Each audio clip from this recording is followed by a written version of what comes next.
نماز جمعہ کی فضیلت۔ جمعہ کا دن انتہائی مبارک دن ہے۔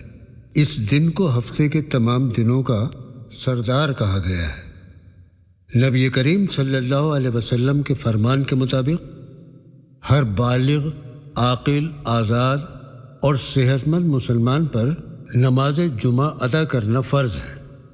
قرآن اور حدیث میں نماز جمعہ ادا کرنے کے بہت سے فضائل کا ذکر کیا گیا ہے۔ اللہ تبارک و تعالیٰ نے قرآن پاک میں فرمایا، اے ایمان والو، جب جمعے کے دن نماز کے لیے اذان دی جائے تو نماز کے لیے جلدی چل پڑو اور خرید و فروخت چھوڑ دو۔ تمہارے حق میں یہ بہت ہی بہتر ہے اگر تم سمجھو تو۔ مسلم شریف میں آیا ہے، نبی کریم صلی اللہ علیہ وسلم نے فرمایا، دنوں میں سب سے افضل دن جمعہ ہے۔ اسی دن حضرت آدم علیہ السلام کی پیدائش ہوئی، اسی دن سور پھونکا جائے گا، اسی دن قیامت آئے گی، اسی دن سب کا حساب ہوگا۔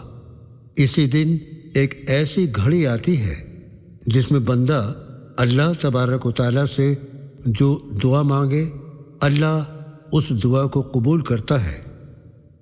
حدیث میں آیا ہے کہ خطیب کو ممبر پر بیٹھنے تک فرشتے مسجد میں داخل ہونے والوں کے نام لکھتے رہتے ہیں، اور جب خطیب ممبر پر بیٹھ جاتا ہے تو فرشتے اپنے صحیفوں کو بند کر لیتے ہیں اور خطیب کا خطبہ سننے میں مشغول ہو جاتے ہیں۔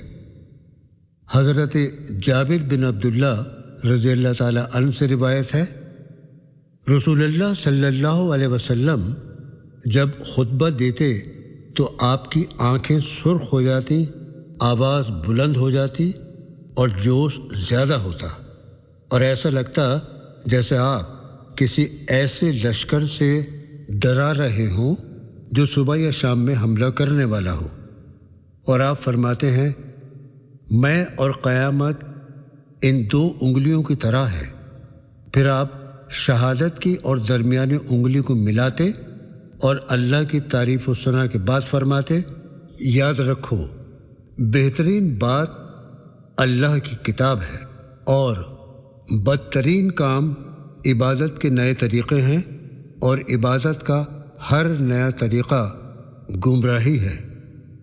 حضرت عبداللہ بن عمر رضی اللہ تعالیٰ عنہ سے روایت ہے کہ رسول اکرم صلی اللہ علیہ وسلم نے جمعے کے دن ممبر پر بیٹھ کر فرمایا، جمعہ چھوڑنے سے لوگ باز آ جائیں، ورنہ اللہ ان کے دلوں پر مہر لگا دے گا اور وہ غافلوں میں سے ہو جائیں گے۔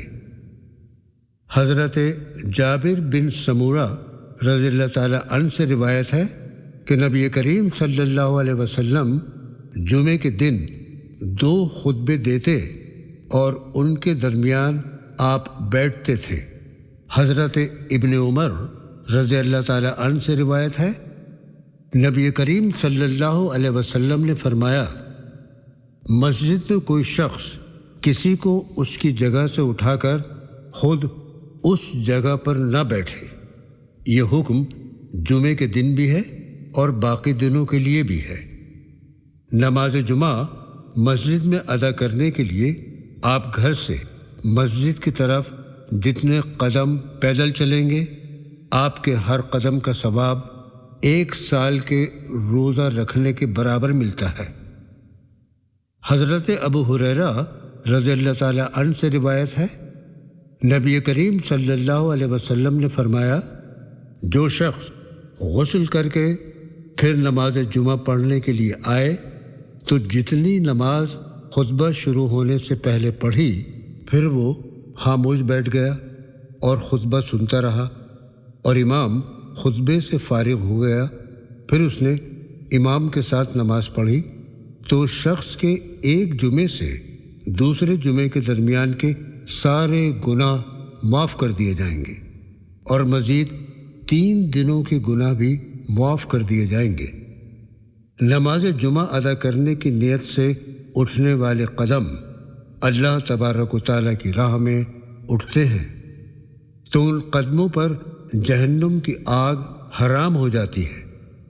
امام بخاری ایک صحابی سے روایت کرتے ہیں کہ انہوں نے کہا، میں نماز جمعہ کے لیے مسجد کی طرف جا رہا تھا کہ راستے میں مجھے ابو عباس رضی اللہ تعالیٰ عنہ ملے، اور انہوں نے مجھ سے کہا، میں نے رسول کریم صلی اللہ علیہ وسلم سے سنا ہے، جو قدم اللہ تبارک و تعالیٰ کی راہ میں گرد آلودہ ہوتے ہیں ان پر اللہ تبارک و تعالیٰ جہنم کی آگ حرام کر دیتے ہیں۔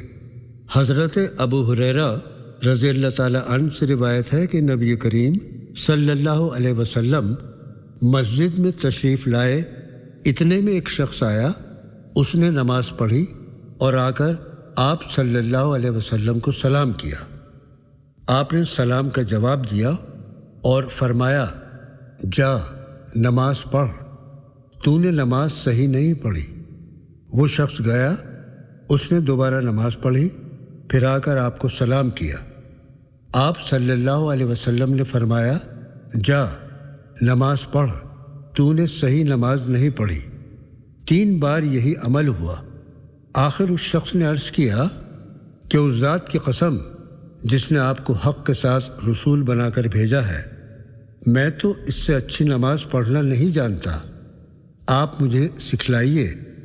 تو آپ صلی اللہ علیہ وسلم نے فرمایا، جب تم نماز کے لیے کھڑے ہو تو اللہ اکبر کہو، پھر جو کچھ قرآن سے تم کو یاد ہو اور آسانی کے ساتھ پڑھ سکو وہ پڑھ لو، پھر اطمینان سے رکوع کرو، پھر سر اٹھاؤ یہاں تک کہ سیدھے کھڑے ہو جاؤ، پھر اطمینان کے ساتھ سر اٹھا کر بیٹھ جاؤ، پھر دوسرا سجدہ کرو، پھر اسی طرح ساری نماز ادا کرو، یعنی ٹھہر ٹھہر کر اطمینان کے ساتھ ہر رکوع کا ادا کرنا فرض ہے۔ حضرت ابو ہریرہ رضی اللہ تعالیٰ عنہ سے روایت ہے کہ نبی کریم صلی اللہ علیہ وسلم نے فرمایا، جب تم اپنے ساتھی سے جمعے کے دن یوں کہو، چپ رہو، اور اس وقت امام خطبہ دے رہا ہو، تو تم نے خود ایک بیہودہ اور غلط حرکت کی ہے، یعنی خطبے کے دوران نہ تو بات کرنی چاہیے اور نہ ہی اشارے سے بات کرنی چاہیے۔ حضرت جابر بن عبداللہ رضی اللہ تعالیٰ عنہ سے روایت ہے کہ نبی کریم صلی اللہ علیہ وسلم جمعے کے دن ایک کھجور کے تنے سے ٹیک لگا کر خطبہ سنایا کرتے تھے۔ ایک دن آپ کے لیے نیا ممبر لا کر رکھا گیا۔ آپ نے جمعے کے دن اس پر کھڑے ہو کر جیسے ہی خطبہ پڑھنا شروع کیا تو کھجور کے تنے سے رونے جیسی آواز آنے لگی۔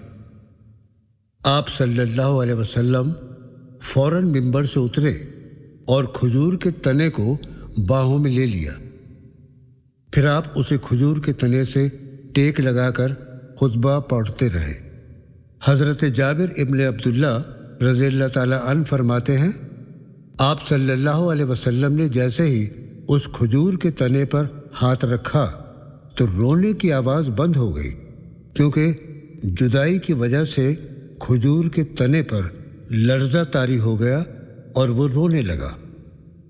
حضرت ابو ہریرہ رضی اللہ تعالیٰ عنہ سے روایت ہے، نبی کریم صلی اللہ علیہ وسلم نے فرمایا، ہم سب امتوں کے بعد دنیا میں آئے، لیکن قیامت کے دن سب سے آگے ہوں گے۔ فرق صرف یہ ہے کہ یہودیوں اور عیسائیوں کو ہم سے پہلے اللہ تبارک و تعالیٰ کی کتاب ملی، پھر یہی جمعے کا دن ان کے لیے بھی مخصوص عبادت کے لیے مقرر ہوا تھا جو تم پر فرض ہوا ہے، لیکن انہوں نے اس میں اختلاف کیا اور ہم کو اللہ تبارک و تعالیٰ نے اس کی ہدایت کر دی۔ سب لوگ ہمارے پیچھے ہوں گے۔ یہودی دوسرے دن یعنی ہفتے کے دن عبادت کرنے لگے اور عیسائیوں نے تیسرا دن یعنی اتوار کا دن عبادت کے لیے مقرر کر لیا۔ اللہ تبارک و تعالی ہم سب کو نماز جمعہ ادا کرنے اور ان فرائض سے فیضیاب ہونے کی توفیق عطا فرمائے، آمین یا رب العالمین۔